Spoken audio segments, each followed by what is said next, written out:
Hello everybody. Today we are going to discuss the measurement of national income. We have already discussed the concept of GDP, what is national income, the various aggregates of national income, and now it's time to discuss the measurement of national income. Now national income can be measured in three ways, that is through income method, through production method and through expenditure method.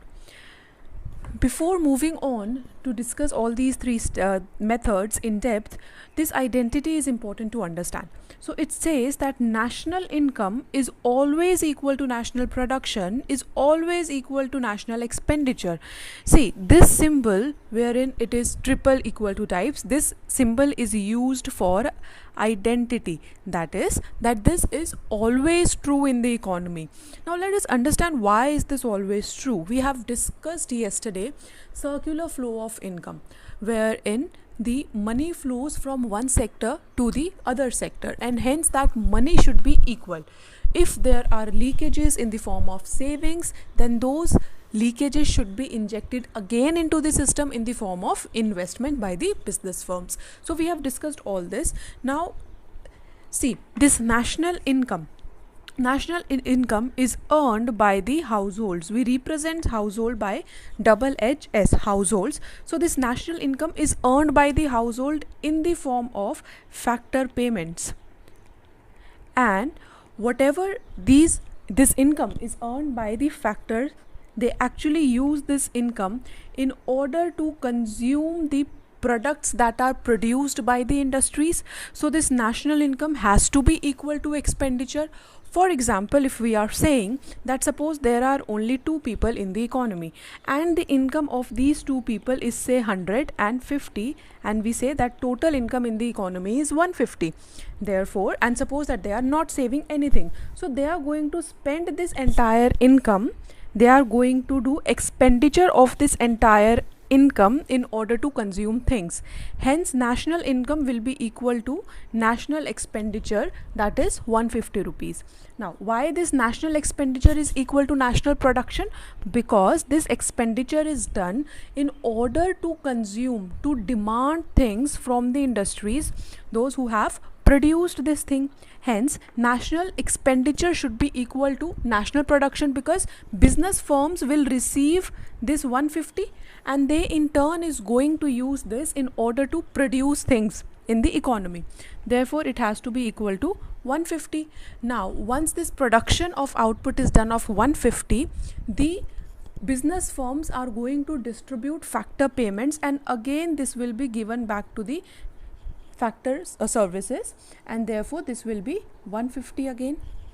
So what we are saying is कि हमारी economy में national income हमेशा national product और national expenditure के equal होता है, ये identity है.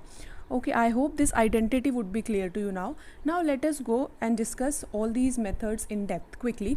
So first we are going to discuss production method. Production method is also termed as output method. Now this can be national, see we are calculating national income here, and as we have already discussed in the aggregates video, national income is termed as NNP-FC. So through all these three methods we are actually trying to derive NNP-FC, or we want to derive the growth rate that is determined by GDP-MP. So in the production method, two things, the GDP can be calculated through two ways, either value added method or final consumption method. So value added actually means that in every stage of production we are adding some value to that particular product. For example, suppose that we have a factory to make bread. So first stage will be to purchase wheat. So suppose that the price of wheat is rupees 100. Second stage will be that machinery will be purchased in order to convert wheat to bread. So suppose that price of machinery is rupees 200. And third stage will be packaging of bread. So that will be suppose rupees 20. In total, at every step we are adding some value. So from first to second step we have added 100 rupees of value. Resources were of 100 rupees. And from second to third step we have added 20 rupees of value. Therefore we can add all these things. Sorry, from first to second step we have actually added 200. This is the resources. Here we have added 200 at every stage, and further we have added 20 rupees. So what we can do is either we can sum all these value added and we will get the GDP as 320, or we can directly take this final value, because in this final value all these stages value added is already included. So what we should avoid is we should avoid double counting. Double counting means that we should not take value added also, मतलब हमें हर stage में add, या तो हम हर stage में add करेंगे या फिर हम टोटल उसका प्राइस लेंगे. हम ये नहीं करेंगे कि हम हर स्टेज को भी ऐड करेंगे और टोटल प्राइस पे उसमें ऐड करेंगे. That will be an error. मतलब हम 2 बार काउंट कर रहे हैं एक प्रोडक्ट का. So that should not be done. Next, so either we can do it by value added or we can take the price of final consumption. So in this case, gross value added at market price would be equal to gross domestic product at market price. And once we have this gross domestic product at market price, we can easily convert this into national income, that is NNP-FC. We have discussed all these further formulas in the video of aggregates. You can see that. Now GVA MP और GDP MP is actually value of output, जो यहाँ पे हमने bread का discuss किया, of ₹320 minus intermediate consumption. Intermediate consumption is actually the consumption that is done by the business firms in the form of, say, machinery, in the form of bread, in the form of resources that are completely used up in order to produce the good. So यहाँ पे over here our intermediate production would be this wheat, machinery, packaging. We have already done these things. So when we have taken this, when we are going to add all this, thereafter we need to subtract all these things. So it's better either we take ₹320 directly or we add individual items. Now GVA MP can also be sales plus closing stock minus opening stock minus intermediate consumption. Once we have depending upon what is given in your question, if suppose your question has mentioned these 4 components, then you can use this formula. If your question has given these 2 concepts, then you can use this formula. So depending upon what question is given to you, you can use these formulas. And once we have this GVA MP which is equal to GDP MP, we can convert it in NNP FC using these formulas.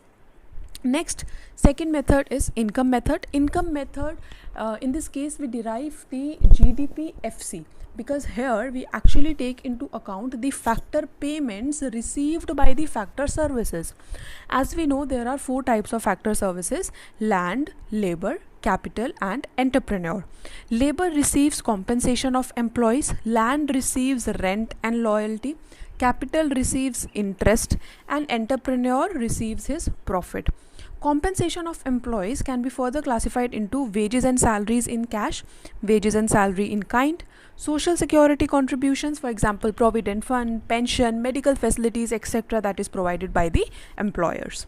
So why do we say it as income method? Because all the services are receiving their incomes in these 4 forms.